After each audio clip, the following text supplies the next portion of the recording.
Sounds familiar, Deucalion and the Greek flood myth. Deucalion is a compound word meaning may the good omen come. And we know from the Genesis of the Old Testament in the Holy Bible, that is the meaning of the word, the name of Noah, the man of good omen.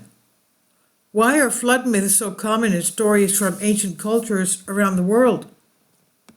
Have you heard the story of the angry deity in the flood? The one where the world is flooded, but one clever man builds a boat and survives, and then he and his wife then repopulate the sodden planet? Of course you have, but it might surprise you to discover we're not talking about Noah. There are a surprising amount of apocalyptic stories from around the planet that tell us almost the same exact story. One of the apocryphal texts that I read says that Noah and Deucalion were the same man. But going back to this, one of the oldest in the Greek flood myth, which tells us how the angry Zeus flooded the earth, but the pious Deucalion and his wife survived. It might sound a little familiar, but the real mystery is why this. Are their legends borrowed from each other, all descended from some proto-myth about the cataclysmic flood? Or is there something in humanity's earliest memories about such an event, something which has been told and retold every culture it touched since? Ancient Greece's answer to Noah? There are various accounts of the great Greek flood and Deucalion. Some of them are quite similar with only minor variations, while others are wildly different. For the most part, we're going to Ovid's, the Roman poet, Ovid's version of the story, with some Apollodorus, the 1st or 2nd century AD mythographer, thrown in. And these versions include the most common aspects of the Greek flood myth. In Ovid's Metamorphoses, the tale begins with Zeus hearing of all the immortals happening on earth. He decides to take a look at himself for himself and visits the house of Lycaon, king of Arcadia. And the king of the gods is welcomed by the city's devout residents, and Lycaon prepares a great feast in his honor. Things take a turn, however, when Zeus discovers that Lycaon plans on tricking him, and Lycaon kills and cooks his son Nyctimus and serves it to Zeus at the feast, hoping to test how all-knowing the god really is. Zeus is not fooled, being a god after all, and does not appreciate being tested by a mortal king. The outraged king returns to Olympus, where he gathers the council of his gods of Olympus, and a decision has been reached that Lycaon has sealed humanity's fate. Zeus judges mankind as a whole as an evil, as Lycaon, and must be eradicated. His first act is to send one of his infamous thunderbolts, hurtling at Lycaon's palace, blowing up his sinful sons and turning Lycaon himself into a wolf. And his next act is a bit wilder in scope. Zeus's follow-up is to wipe out the entire Bronze Age with a massive flood, washing away the evil world of man. And this is where Deucalion, usually portrayed as the son of the Titan Prometheus, who gave mankind fire, by the way, comes in. Prometheus, once again, goes against Zeus, and this time by warning his son, Deucalion, of the flood.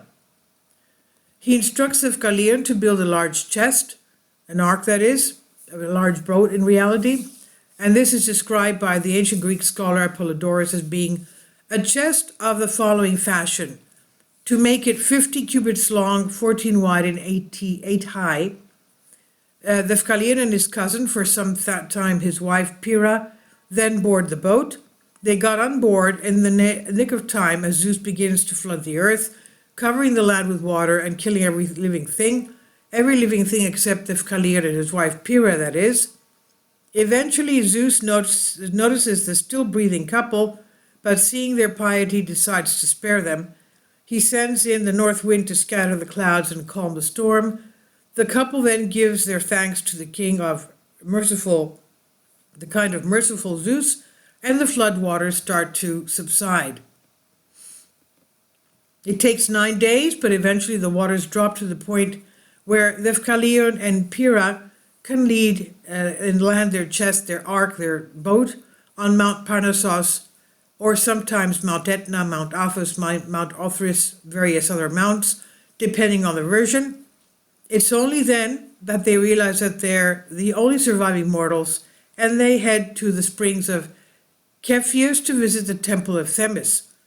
Themis was a titaness and a goddess of divine law, order, and custom, who commonly played a significant role in the divine order of the cosmos. And as such, the couple thought she was the best being to ask for help when it came to repopulating the earth. Themis was happy to help, but her answer was somewhat cryptic.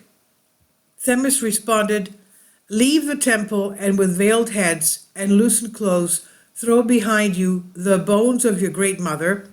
After some deliberation, Deucalion and his wife realized that Themis was referring to Mother Earth, and the bones in her message were the rocks, and as they walked away from the temple, they threw rocks and stones behind them. These stones then began to transform into a new race of humans, but humans crafted in a different fashions, humans with no prior relationship to the gods. As they did this, animals also began to be spontaneously formed from the soil. Thanks to the two humans, life was returning to the earth. Deucalion and Pyrrhus spent some time traveling and finally ended up in Thessaly. Upon their arrival, they got back to making human beings the old-fashioned way, without the need for stones. They had two sons, Helen and Amphictyon. Helen's offsprings were particularly influential. His son Aeolus founded the Aeolians, while his second son Doris founded the Dorians.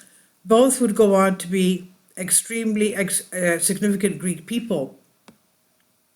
His third son, Xuthus, had Achaeus, who founded the Achaeans, and Ion, who founded the Ionians.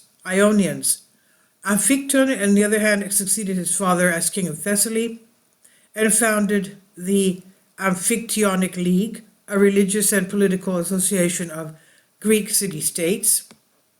Now, the déjà vu, this might all sound more than a little familiar, and there's no wonder the Greek flood myth is not the only ancient religious story to feature an apocalyptic flood.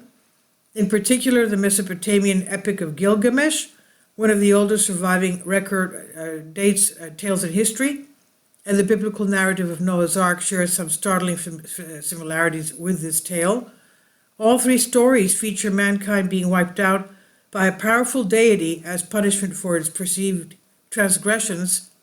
In the epic of Gilgamesh, the gods wipe out Earth due to human corruption, but command Pishtim, a wise and pious man, to build a boat and survive the deluge.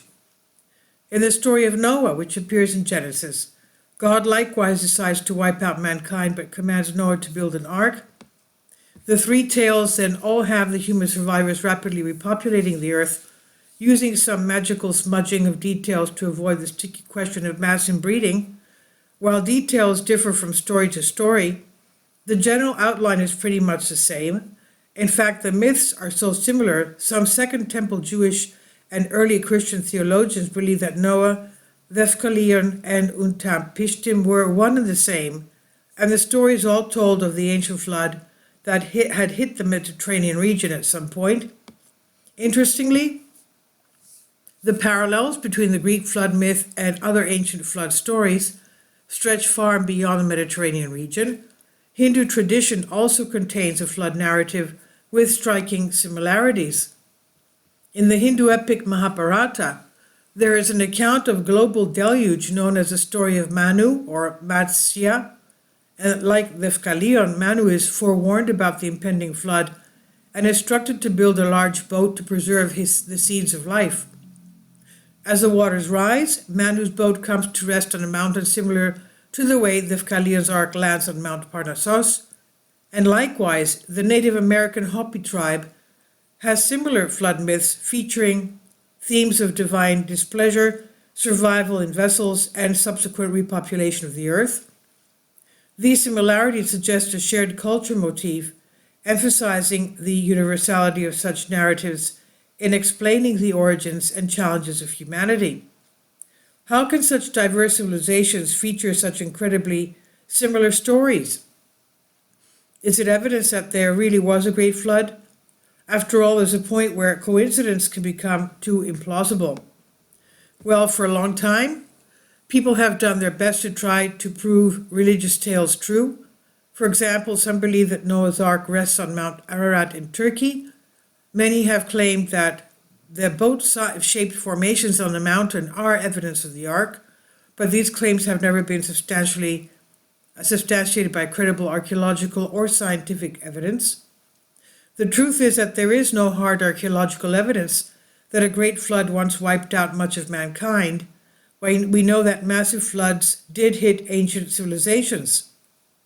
The Black Sea deluge around 5600 BC featured a dramatic rise in sea levels that may have inspired such stories.